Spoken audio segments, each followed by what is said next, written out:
Good late morning, everyone. Emma, Just, it's an absolute pleasure to have you here. We heard from Peter Field and Newsworks and Lumen in the other room as well this morning. Not only is high-attention media more profitable, but perplexingly, marketing spend has been moving the other way over the past 15 years.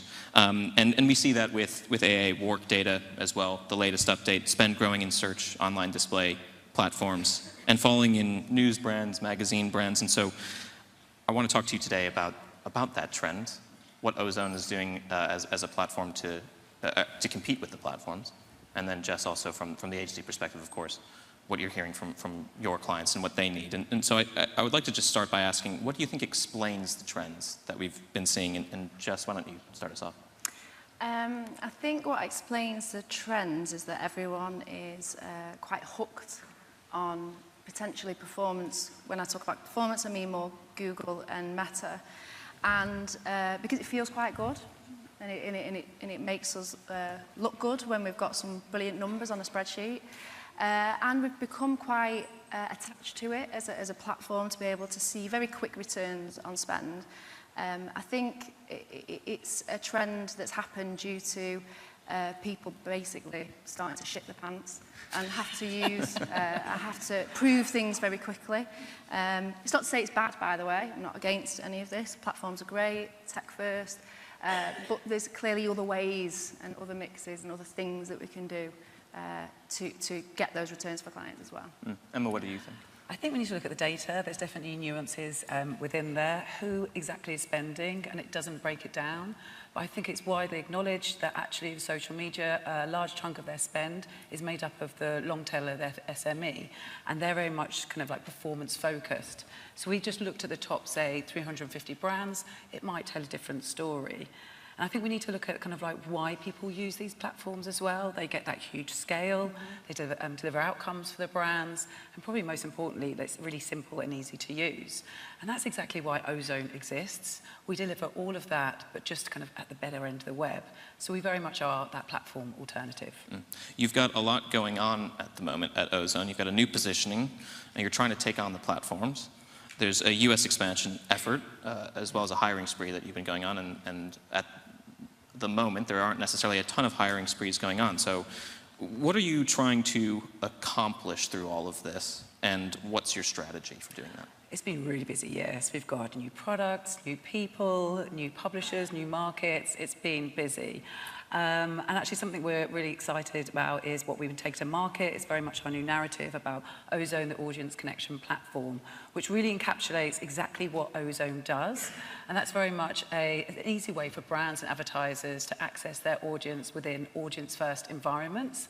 And so we've got that huge scale combined with incredible data and insights, with brilliant creative, really powers our platform to provide advertisers and agencies that real connection advantage in market. When I interviewed your CEO, Damon, not too long ago, and something that he mentioned is sort of that the collective audience reach that you get through all the publishers that have partnered with Ozone puts you in the same ballpark as the platform's reach. But I'm curious then, okay, that's a great argument in terms of you can reach the same people, but then how do you get spend to maybe flow your way as opposed to the platforms that you're competing with? Great question. Yeah, I mean, we do have that scale of platform reach. So according to PAMCO, it's powered by UCOM, we reach 22 million people every single day.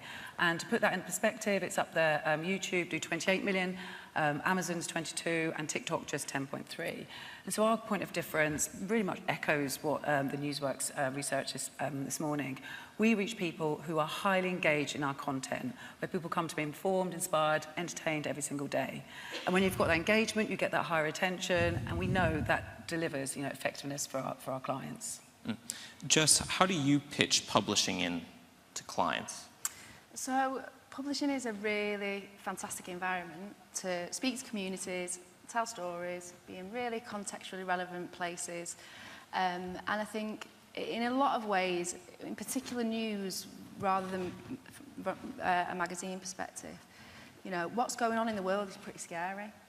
We're hearing a lot of quite upsetting, quite moving stories from a news agenda perspective.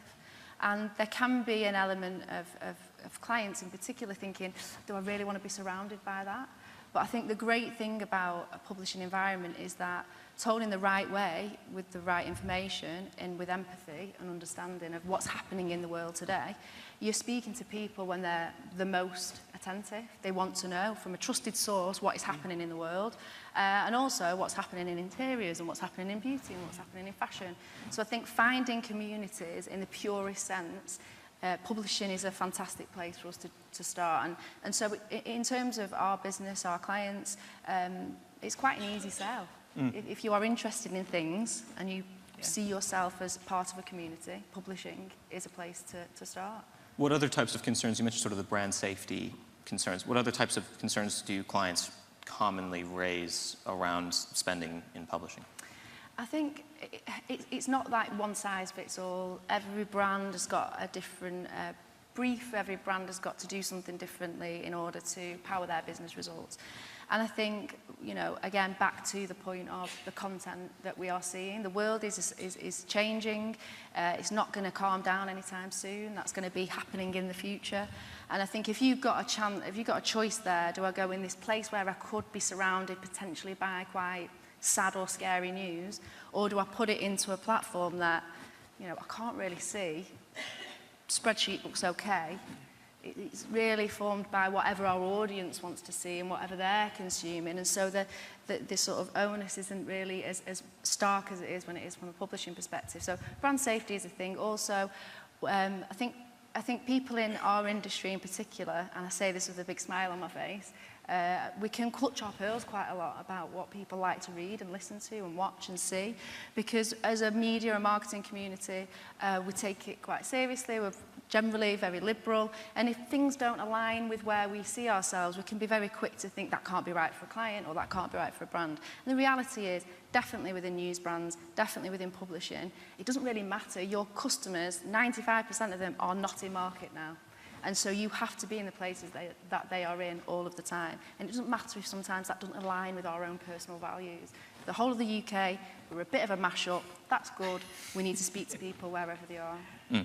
How do the concerns maybe raised about publishing compare to the concerns that a brand might raise about the platforms? I think the only thing I could say about that is that back to what I was just talking about, where am I going to appear? What kind of content am I appearing against? With a platform, it feels a little safer because it feels more audience-led. We are just targeting this audience. We are just in these moments at these certain times of day. They have they've actively watched our reel for X seconds, and we are going to retarget and retarget. I think the only things really are, can we see the results as immediately as we do in the platforms, which is where Ozone comes in really well from a utilising that publishing and seeing the results as quickly as you would do in a platform. Emma, I think that's really key for especially a lot of the smaller brands, digital-first brands. You mentioned SMEs earlier. Publishing Ozone is not the only one trying to go after a longer tail. Broadcasters are also doing it and making a big fuss about that. What is the pitch to those SMEs from your perspective? I think publishing as an industry has always been well known for kind of like that big brand upper funnel, and they've delivered results there. But obviously, as performance has kind of like evolved, we need to evolve as an industry as well. And I think at Ozone, we're so laser focused on making sure that we are building capabilities that really do deliver for the outcomes that they need. So we're very much we are building a full funnel capability as well, which is all very exciting, and speaking really closely with agencies and brands to making sure that we kind of help deliver those outcomes for them. But it's all about that mix. You need to do the full funnel. You can't just be kind of focused down there. We know that you've got to go for all different sections of it. Jess, when do you consider going direct with a publisher as opposed to going through a platform like Ozone? So each publisher knows their audience better than anyone else, and each publisher's got a fantastic editorial team who knows the kind of content that the audience want to watch or read. So when we go directly to publishers, it's generally because we need their help and their insight to be able to make sure that we are creating the right kind of content, the right kind of partnership that A, people want to look at, and B, we can get results off the back of it on behalf of our clients. And that's something that you can really only do directly with a media owner, directly with that editorial, that publishing team. No one will know it better than them. And for our clients, that's a fantastic insight into making sure that the content that we're creating, be that if it's a partnership or otherwise, is the thing that people want to view. You know, the great thing then is, okay, we've created this fantastic idea, it lives in this world of news or within publishing. How do we then make sure we get as many eyeballs on this as possible and make sure that that campaign is successful outside of that, just that publishing environment as well? And that's the biggest part of it, is making sure you've got fantastic start point built on brilliant insight, the right audience, the right kind of thing that they want to watch, view, listen to, read, and then we cascade it out. How does that align? Absolutely. Ozone are there very much to support those direct kind of like partnerships you have with publishing. We're not after those budgets. If someone wants to reach kind of like unprecedented scale and data and audience insights, then come to Ozone. Over half our business is actually within engineers, product specialists, data scientists, so we've got that access to first-party data, which is fully permissible, and what we do with that data is deliver that better outcomes across scale. So if you want that kind of more editorial focus, kind of with like the Telegraphs, Guardian, absolutely go there. But once you've got a partnership, we can help amplify it across all of our platform in those engaged audiences, which we know deliver the results. I'm curious, as a platform like Ozone wants to compete more with the other big platforms, there's a lot of benefit, as you say, in terms of making it easier for brands to spend with you.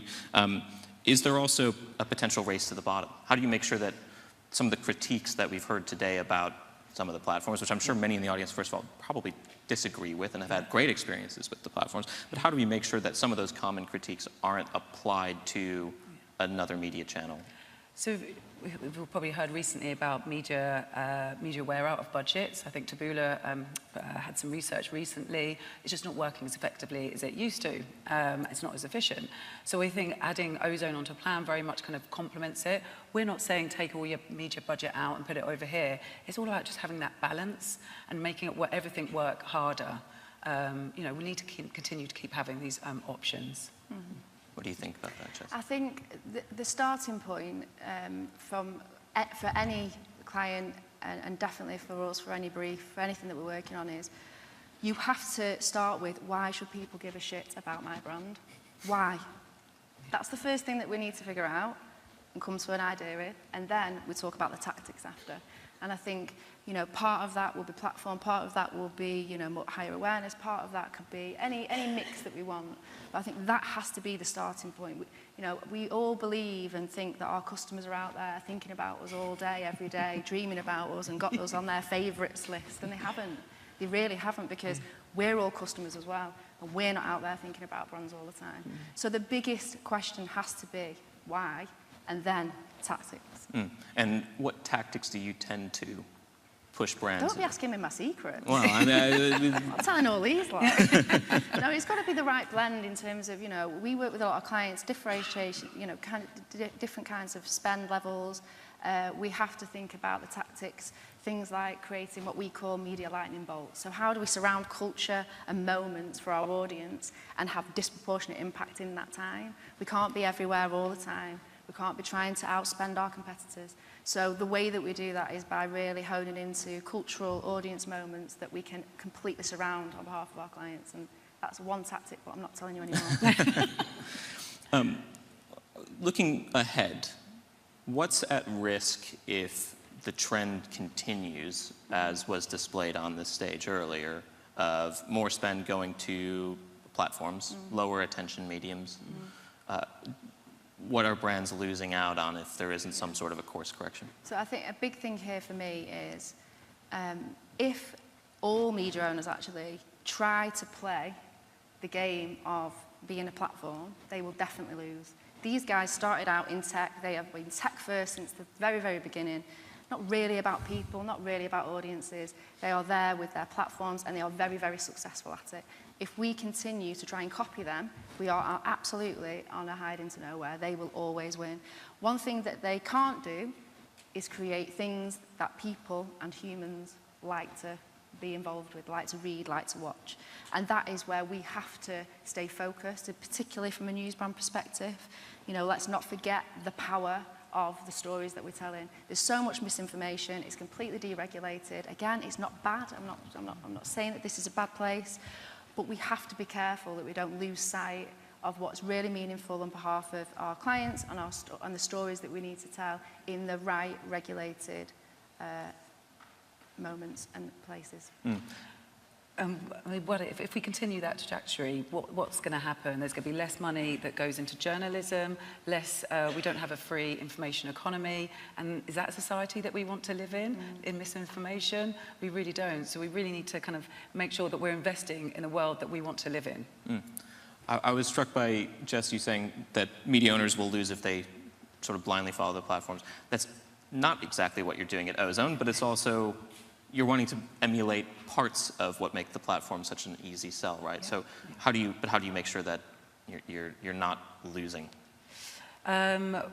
We just kind of make sure we're out there market pushing what we do, our roadshow, going out and market, and just, landing the mark, but just making it easy for people to activate as well, and understanding that actually investing with Ozone, as much as their advertisers' budget goes directly to the publishers without tech tax being extracted along the way. That's our overall ambition. We want to keep that, as a marketing channel, still alive and thriving, and it should be on the media plans. We've seen the stats that very much should, retain on there. We've got just a couple minutes left. If you had one message that you want to get across to media planners, from both of you, I'm curious, what's the thing that people should take away from this session? Just, invest in the world that you want to live in. If we don't invest in there, journalism will go one way, and we want to make sure we've got truth, we've got editorial government content out there, and not being reliant on misinformation. We just want options for an equal media ecosystem. I'd like to say two things. Firstly, don't get sucked in your own bubble of thinking that everything that you see, you like, you hear, is what the rest of the world or the rest of the UK think. I think we have to be really mindful that we are not representative of all of our customers, and so by getting sucked into something that feels good might not necessarily be right for everyone. And the second thing is, we did not plan this. We totally didn't. Bold colours, though. But we went for it. Yeah, we did. I think it it works. Bold colors, keep it colorful. Yeah. Yes. Emma, Jess, thanks so much. This has been a pleasure. Thank you. Thanks.